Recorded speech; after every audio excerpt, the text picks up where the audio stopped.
గ్రామీణ ప్రాంతాలను ఒక స్వర్ణయుగం చేయాలనే సంకల్పంతో పెద్ద ఎత్తున నిధులు ఇవ్వడం, దానిలో భాగంగా ఈవేళ మన మంత్రి గారు 3 గ్రామాలకే 3 కోట్లు సుమారు నిధులు తెచ్చి ఇక్కడ రోడ్ల అభివృద్ధి కానీ నీటి విషయాల్లో కానీ శ్రద్ధ తీసుకోవడం ఆయన్ని అభినందిస్తూ, ఈవేళ చంద్రబాబు నాయుడు గారు కానీ పవన్ కళ్యాణ్ గారు కానీ అటు మోడీ యొక్క సహకారం తీసుకుని పెద్ద ఎత్తున గ్రామీణ ప్రాంతాలని బాగు చేయాలి, నిజమైన స్వతంత్రానికి విలువ ఇవ్వాలనే సంకల్పంతోనే ఈవేళ అనేక ఆర్థిక ఇబ్బందులు ఉన్నా కూడా ఈ రాష్ట్రంలో అన్ని ప్రాంతాలని ఇచ్చిన మాట ప్రకారం అభివృద్ధి చేయాలి, పేదవారిని ఆదుకోవాలనే సంకల్పంతో పనిచేయడం చాలా గొప్ప విషయం. అడుగడుగునా చంద్రబాబు నాయుడు గారు అటు కేంద్రం యొక్క సహకారం తీసుకుంటూ మొన్ననే 5-6 కేంద్ర మంత్రులు కలిసి రాష్ట్ర సహకార విషయంలో పూర్తిగా సహకరించండి మోడీ గారిని కోరడం అనేది చాలా ఆనందం. ఈవేళ జగన్ గారు ధర్నాలు ప్రారంభించి నిరసన కార్యక్రమాలు చేస్తాడు. సిగ్గు ఎందుచేతనంటే ఈ రాష్ట్రాన్ని సర్వనాశనం చేశాడు.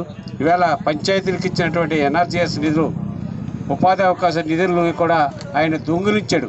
జేబు దొంగ పెట్టరు జగన్ కంట, ఎందుకంటే జేబు దొంగ అయితే జేబులో ఉన్నదే కొడతాడు. కానీ పంచాయతీలకు ఇచ్చిన నిధులన్నీ కూడా వేరే వాటికి డైవర్ట్ చేసేసి ఆవేళ పంచాయతీ సర్పంచుల్ని వార్డు మెంబర్లని నిర్విరామం చేసి వాళ్ళు ముగ్గు వేయడానికి కూడా డబ్బులు లేకుండా చేశాడు.